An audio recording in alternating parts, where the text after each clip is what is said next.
সিদ্ধার্থ, সিদ্ধার্থ তুমি বেঁচে আছো। আমি জানতাম তোমার কিচ্ছু হতে পারে না, কিচ্ছু হতে পারে না সিদ্ধার্থ।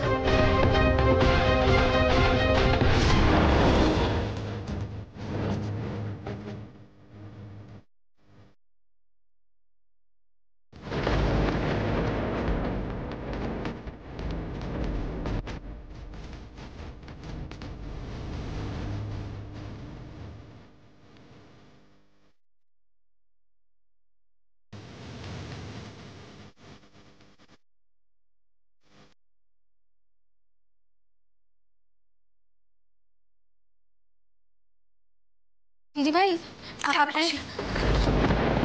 আমাকে কিছু বলতে হবে না। দিদিভাই, আমার কথাটা একবার শোনো, একবার বলার সুযোগ দাও আমার। কেন বলবি রাশি?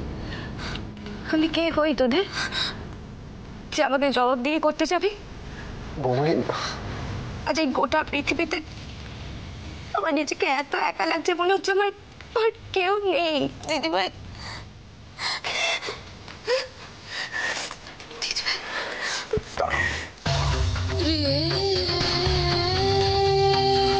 কোথায় যাচ্ছ?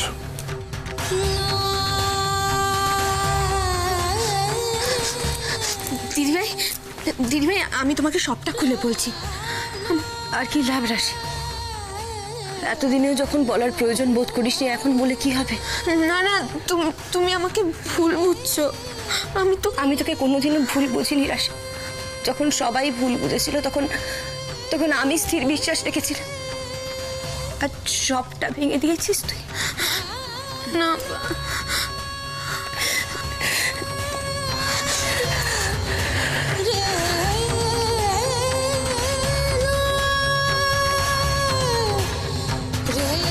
বৌমনি, আমি তোমার ফিলিংসটা বুঝতে পারছি। পারছো না উচিত? তোমরা কেউ আমার ফিলিংস বুঝতে পারছো না। বুঝতে পারলে এত বড় একটা ঘটনা আমার কাছ থেকে এইভাবে লুকিয়ে রাখতে না। বৌমনি, সেটা নয়। তুমি যদি পুরো বিষয়টা জানতে, তাহলে হয়তো এভাবে বলতে না। আমার আর কিচ্ছু শোনার নেই, কিচ্ছু বোঝার নেই। আর যদি এভাবে আমি জানতে না পারতাম, তাহলে তোমরা আমাকে বলতে বলো। দিদিভাই, দিদিভাই, আমি মানছি যে যা কিছু ঘটেছে তাতে আমাদের ওপর তোমার অভিমান হওয়ারই কথা, কিন্তু আমরা তো কেউ এটা ইচ্ছে করে। অভিমান? কার উপর অভিমান করবে রাশি? অভিমান তো মানুষ কাছের লোকেদের উপর করে রাশি। আমার কাছের মানুষেরা তো কবেই আমাকে পর করে দিয়েছে।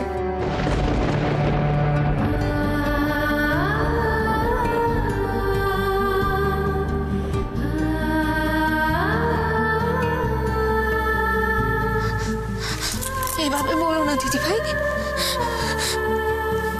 একমাত্র রাধা মাধব সাক্ষী আছে।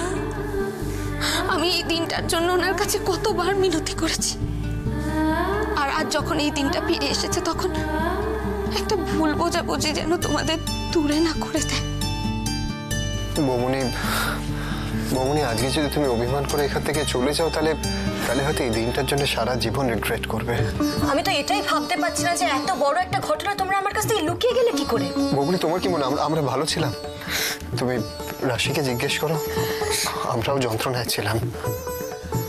আমি তোমাদের কথা জানি না, কিন্তু যেই মানুষটার জন্য আমি এত কষ্ট পেয়েছি, এত কিছু সহ্য করেছি, সেই মানুষটা নিজেকে এইভাবে আমার কাছ থেকে আড়াল করে রেখেছিল।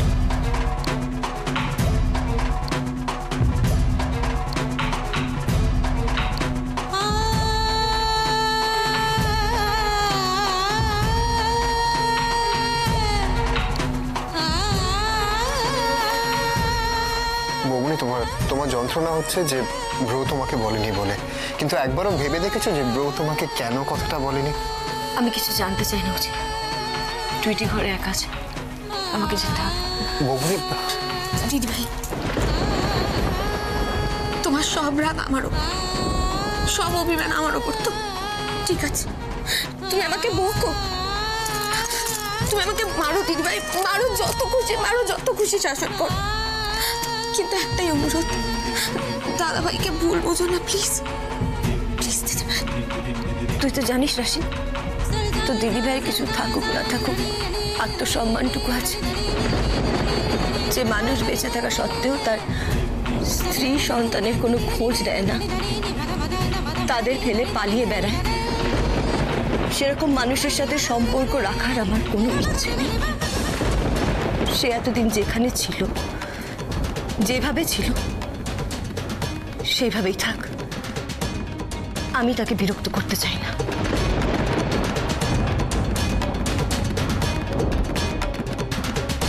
না দিদিভাই, দিদিভাই চলে যাবে মন আমায় ছেড়ে?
কি হয়েছে? কাঁদছো কেন? মাকে খুঁজে পাচ্ছি না। তুমি কোথাও দেখেছো মাকে? মাকে পাচ্ছ না? বৌমনি, বৌমনি এসো তো দেখি মা কোথায় গেল। বৌমনি, আমি মাকে অনেক খুঁজেছি, পাইনি। খুঁজে পাইনি? আশ্চর্য, এত রাত্রেবেলা বৌমনি গেল কোথায়? আজ কতদিন বাদে আমাদের একসঙ্গে দেখা হলো। আজ আমায় ভুল বুঝে চলে যাবে মন? আমি তোমাকে যতটা বুঝি, তুমি নিজেও হয়তো নিজেকে অতটা বুঝো না। তাই আমাকে আর কিছু বোঝাতে এসো না সিদ্ধার্থ। সিদ্ধার্থ, কতদিন বাদে তোমার মুখে এই নামটা শুনলাম মন। প্লিজ বারবার এই একই নামে আমাকে ডেকো না। কি চাও বলো তো তুমি? আমাকে তোমার নিজের মতো করে চালাতে? যখন খুশি চলে আসবে, যখন ইচ্ছে চলে যাবে। আমি মানুষ না, তাই না? আমার কোনো মন নেই, তাই তো? একটা বারের জন্য ভেবে দেখো তো, কোনোদিনও কখনো তুমি আমার কথা ভাবার প্রয়োজন বোধ করেছো? কখনো? তোমার কথাই ভেবেছি, বারবার শুধু তোমার কথাই ভেবেছি। আর সেই জন্যই নিজেকে দূরে সরিয়ে রেখেছিলাম, নিজেকে লুকিয়ে রেখেছিলাম তোমার কাছ থেকে। এমনকি ওদেরও আমি বলতে বারণ করেছিলাম তোমার। সব তোমার কথা ভেবে মন, সব তোমার কথা ভেবে। মিথ্যে কথা, সব মিথ্যে কথা। তুমি ওদের যা খুশি বোঝাও, কিন্তু বললাম না, আমার থেকে ভালো তোমাকে আর কেউ চেনে না। তুমি আপাদ মস্তক একজন স্বার্থপর মানুষ, যে শুধু নিজের বাইরে আর কোনোদিনও কারোর কথা ভাবেনি, আজও ভাবে না।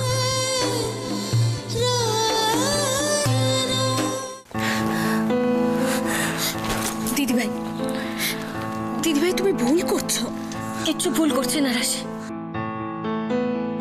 তুমি জানো তুমি চলে যাওয়ার পর কি কি হয়েছিল? যেদিন আমি খবরটা পেয়েছিলাম, সেদিন আবার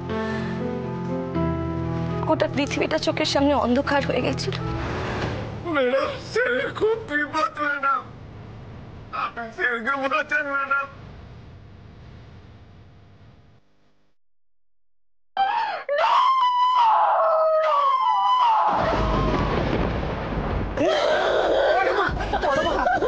নিজেকে সামলাও পরমা। মনকে সত্য কথা বলতে। কি অসহ্য যন্ত্রণার মধ্যে দিয়ে একটার পর একটা দিন আমি কাটিয়েছি। তারপর একজন এসে পড়ল, সে নাকি সিদ্ধার্থ। আমার মন, আমার তোজো, পুঁজি, রশ্মি, এরা যদি আমাকে আবার আগের মতো করে ডাকে, তবেই তো আমি বুঝতে পারবো আমি আছি, আমি সিট, আমি সেই সিদ্ধার্থ, আমি এখনো এক্সিস্ট করি। সবাই, এমনকি মাও ওকে সিদ্ধার্থ বলে মেনে নিয়েছিল, কিন্তু আমি মানতে পারিনি। যেই মানুষটার সাথে এতগুলো বছর কাটিয়েছি, তার প্রত্যেকটা নিঃশ্বাস আমার ছিল। কেউ এসে বললো এই সিদ্ধার্থ, আর আমি মেনে নেই। সেটা হয় কখনো? তোমাকে ছাড়া বাঁচাটা কতটা যন্ত্রণার আমি কাউকে কোনোদিনও বলে বোঝাতে পারিনি।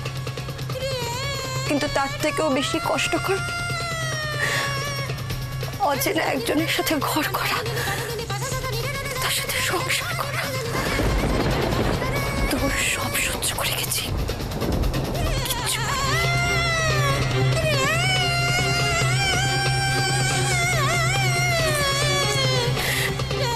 আমি জানি দিদিভাই তোমার উপর দিয়ে কতটা ঝড় বয়ে গেছে, কিন্তু জানো তো, কোথাও কি আমার স্থির বিশ্বাস ছিল দাদাভাইয়ের কিচ্ছু হতে পারে না। দাদাভাই একদিন ঠিক ফিরে আসবে। দাদাভাই, তোমার মনে আছে দিদিভাই, ওই গঙ্গার ধারের মন্দিরে মায়ের কাছে তুমি তোমার শাঁখা সিঁদুর গচ্ছিত রেখেছিলে? সেদিন আমি তোমাকে কথা দিয়েছিলাম যে দাদাভাইকে একদিন ঠিক তোমার কাছে ফিরিয়ে দেবো।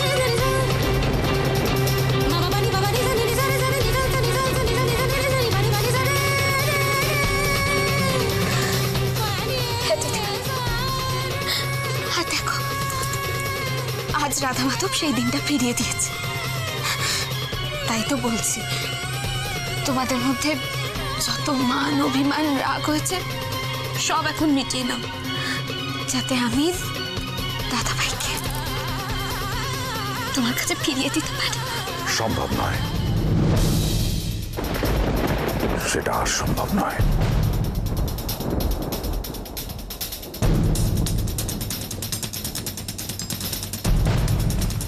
সে কি ঘরে নেই? মানে এত রাতে কোথায় যাবে? আর তাছাড়া ও তো টুইটিকে একা রেখে কোথাও যায়ও না। হ্যাঁ, আমিও তো সেটাই ভাবছি। আসলে ও তো ঘুম থেকে উঠে পড়ে কাঁদছিল, আমি সেটা শুনেই গেলাম। বাবা বলো না মা কোথায়, বলো না আমাকে মার কাছে নিয়ে চলো। বাবা বলো না মা। আমার কিন্তু ভীষণ টেনশন হচ্ছে। বৌমনি হঠাৎ করে এভাবে কাউকে কিছু না জানিয়ে কোথায় গেল। বাবা বলো না মা কোথায়, বাবা বলো না। কাঁদে না বাবা, এত বড় মেয়ে কাঁদলে লোকে কি বলবে? হ্যাঁ, কি বলবে? আমি মাকে ছাড়া ঘুমাতে পারি না। আচ্ছা ঠিক আছে, আজকে বাবা তোমাকে ঘুম পাড়িয়ে দেবে। না, তুমি ঘুম পাড়াতে পারো না, মা আমাকে গল্প বলে ঘুম পাড়িয়ে দেয়। আচ্ছা ঠিক আছে, মা কোথায় যাবে? গেছে ওয়াশরুমে গেছে, তুমি হয়তো দেখতে পাওনি। না না, ওয়াশরুমে গেছে বলে আমার মনে হয় না, কারণ ও যেভাবে কাঁদছিল তাতে তো ওয়াশরুমে থাকলে শুনতে পেত। বাবা বলো না মা কোথায়, বাবা। আচ্ছা শোনো শোনো টুইটি, তুমি কেঁদো না, তুমি আন্টির সঙ্গে যাও, বুঝলে? আমি তোমার মাকে খুঁজে এনে দিচ্ছি, ঠিক আছে? প্রমিস? প্রমিস। কোনটা সম্ভব না সিদ্ধার্থ? কি সম্ভব আর কি সম্ভব না সেটা তুমি একাই স্থির করে ফেললে। তুমি বলছিলে না তুমি আমার কথা ভাবো? তোমার এই একটা ব্যবহার প্রমাণ করে দিল যে তুমি আজও শুধু নিজের কথাটাই ভাবো। তোমার ডিসিশনটাই তোমার কাছে ইম্পর্টেন্ট, কারো মতামতের তোয়াক্কাই করো না তুমি। আর এতদিন পরে এসে তুমি ভাবলে কি করে যে আমার জীবনের সব ডিসিশন তুমি নিতে পারবে? সেই অধিকার আমি তোমাকে দিই না।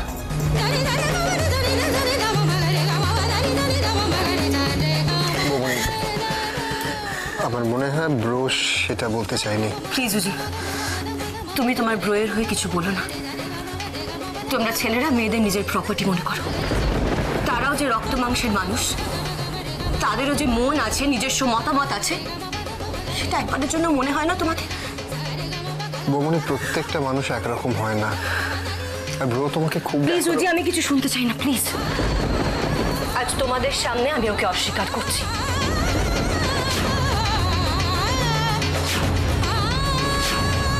ওর সঙ্গে আমি আমার সব সম্পর্ক শেষ করছি।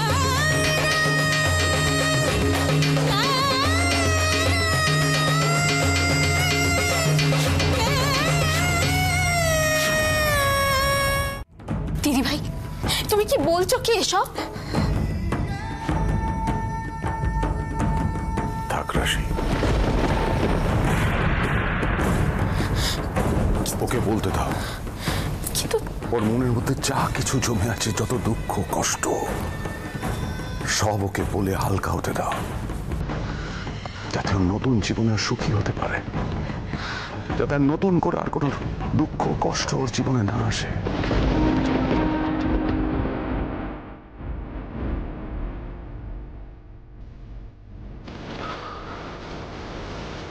ব্রো, আবার সবকিছু ভুলে নতুন করে শুরু করা যায় না।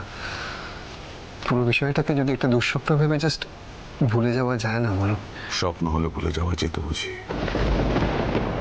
কিন্তু এটা তো স্বপ্ন নয়, বাস্তব। যা কিছু আমার জীবনে ঘটেছে, যা কিছু আমি ফেস করেছি, সমস্তটাই বাস্তব। সেটা কি ভুলে যাওয়া যায়?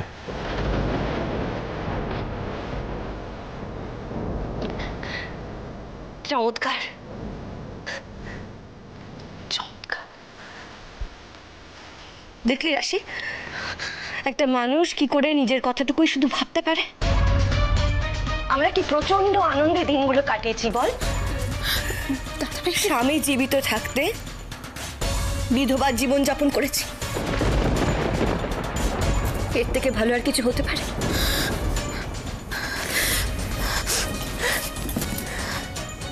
ব্লাস্টের চোখের সামনে নিজের পরিবারকে শেষ হতে দেখেছি। কিছুক্ষণ আগে রয় ম্যানশনে বম ব্লাস্ট হয় এবং সেই ব্লাস্টেই রয় ম্যানশন শেষ হয়ে যায়।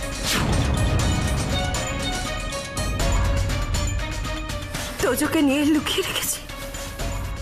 এখানে বস, আমি জল নিয়ে আসছি, খাবার নিয়ে আসছি, ঠিক আছে? তোজোর মুখে একটু খাবার তুলে দেবো বলে অন্য হয়ে বেরিয়েছি। এমনকি তোজোর জন্য খাবার আনতে গিয়ে আমি আমার তোজোকে হারিয়েছি। তোজো, তোজো, তোজো। বৌমনি প্লিজ আমার কথাটা। তোজোটাকে হারা। দিদি ভাই, না, আমি সবটা জানি, আমাকে কিচ্ছু বলতে হবে না।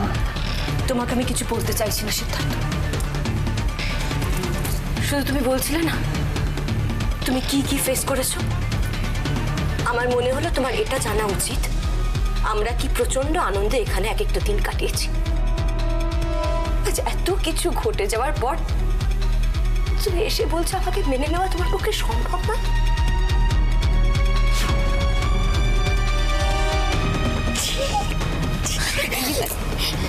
দিদি ভাই শোনো, দাদা ভাই না ওভাবে কিছু বলতে চাইনি। তোমার আর বোঝার না রাখি আমাকে, আমি আর কিছু বুঝতে চাই না। আর আজ তো নতুন নয়, চিরকাল যুগ যুগ ধরে তো এটাই হয়ে এসেছে। ছেলেরা সব সময় মেয়েদের ভাগ্য চালনা করেছে, এমনকি মেয়েদের ত্যাগ করার অধিকারটুকু শুধু ছেলেদেরই। তুই বলতিস না রাশি, চুপ করে মুখ বুঝে সব মেনে নেওয়াটাও একটা অন্যায়, একটা পাপ। তাই আমি আজ আর চুপ করে থাকবো না। আমি বলছি, আমি তোমাকে দাঁড়াও পরমা।